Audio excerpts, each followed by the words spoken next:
किसी नगर में एक व्यक्ति रहता था। वह बहुत ही आलसी था और यह बात उस व्यक्ति को भी पता थी। एक दिन वह व्यक्ति गौतम बुद्ध के पास गया और दुखी मन से बोला, बुद्ध, मैं बहुत ही आलसी हूं और अपने आलस्य के कारण मुझसे कोई भी कार्य सही समय पर नहीं होता है और ना ही किसी भी कार्य को मैं ठीक से कर पाता हूं। मेरे घर में सभी लोग मुझसे परेशान हैं। कृपया मुझे बताइए कि मैं क्या करूं। गौतम बुद्ध मुस्कुराए और बोले, तुम्हें कैसे पता कि तुम आलसी हो और किस प्रकार का आलस्य है तुम्हें?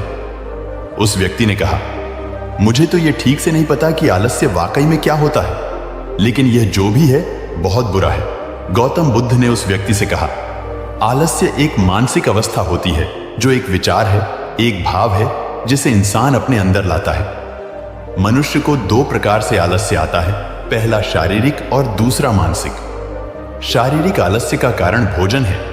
जब हम ऐसा भोजन करते हैं जिसमें खुद कोई जीवन नहीं है, ऊर्जा नहीं है, तो ऐसा भोजन शरीर के लिए बोझ बन जाता है और फिर यह आलस्य पैदा करता है। क्योंकि हमारा शरीर भोजन से मिलने वाली ऊर्जा से चलता है। जैसा भोजन हम इसे देते हैं, वैसी ही ऊर्जा ये भोजन हमें देता है। इसलिए अगर आलस्य से बचना चाहते हो तो आराम और आसानी से पचने वाला भोजन करो जो प्राकृतिक रूप से हमें मिलता है। शारीरिक स्तर पर ही दूसरा कारण है सही से न बैठना, सही से न सोना और सही से न चलना। गौतम बुद्ध ने आश्रम के भिक्षुओं की तरफ इशारा किया और कहा, इन भिक्षुओं को ध्यान से देखो, इनके चलने बैठने और लेटने में संतुलन है। जब यह चलते हैं तो इनके पैरों के बीच तालमेल होता है। बैठते हैं तो गर्दन ऊपर और रीढ़ की हड्डी बिल्कुल सीधी होती है। जब लेटते हैं तो शरीर बिल्कुल स्थल और तनाव रहित होता है, जिससे वे आरामदायक और गहरी नींद लेते हैं। वह व्यक्ति बोला, बुद्ध, क्या पर्याप्त नींद लेना आवश्यक है? बुद्ध बोले, हाँ, परंतु ना ही कम और ना ही अधिक। यदि तुम रात को पर्याप्त नींद नहीं लेते हो तो कल का दिन आलस्य और थकान से भरा होगा। व्यक्ति ने कहा, आपने बिल्कुल सच कहा, यह मैंने भी महसूस किया है। बुद्ध बोले, शारीरिक स्तर पर ही तीसरा कारण है सुबह जल्दी ना उठना।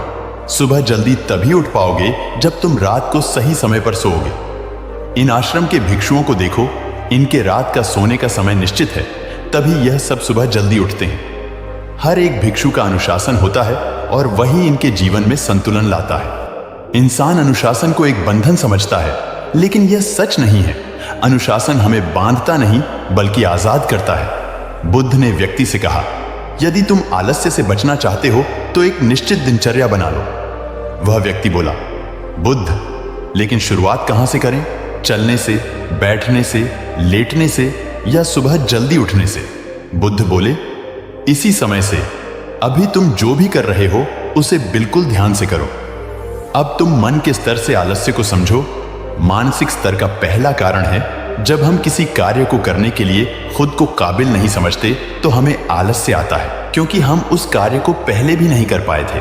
हम मन को यह नहीं समझाते कि पहले और अभी के कार्य में बहुत फर्क है। साथ ही मानसिक तौर पर हम वह नहीं हैं जो पहले थे। तब से लेकर अब तक हमने बहुत कुछ सीखा है। अगर मानसिक आलस्य से बचना है तो खुद पर विश्वास करना सीखो।